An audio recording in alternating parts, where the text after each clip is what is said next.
In the darkness of his shelter, Waterstone lay asleep, his daughter Sparrow a short distance away from him. Outside, the wind was picking up. Within minutes, the trees were thrashing under an ever-increasing gale. Suddenly, an intense wave of fear slammed into Waterstone's mind, followed almost instantaneously by a peremptory summons. Sparrow woke crying. Waterstone had no time to comfort her. "Stay here," he said urgently as he quickly pulled on his boots. "Whatever you do, don't leave the shelter until I call you. I'll be back as soon as I can." Sparrow nodded bravely. "Go on. I'll be all right. Tarkyn's in trouble, isn't he?" Waterstone answered over his shoulder as he left. "Something is wrong, badly wrong. Stay here until you hear from me." Once outside, the woodman was buffeted by the strong winds that were now shrieking through the trees. He could hear branches breaking, and the air was filled with flying leaves and twigs. Eerily, he could see the stars shining peacefully above him in a cloudless sky. "Oh no," Waterstone said to himself in horror. "It's not a storm.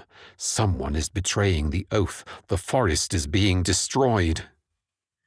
He ran to the oak where they had left Tarkyn for the night. As he arrived, woodfolk converged on the scene from all directions. Tarkyn was still lying there with his palm against the oak. Rushwind was leaning over him, her hand on his shoulder. Suddenly, his mind was filled with an image of Rushwind being struck down with a slingshot. Waterstone didn't hesitate. He drew out his slingshot in one fluid movement and fired. Rushwind dropped like a stone. As her contact with Tarkyn broke, the wind died down. Another image appeared of Rushwind with a barrier around her. Where she lay, the grass and moss beneath curled up and died as they watched. "Don't touch her!"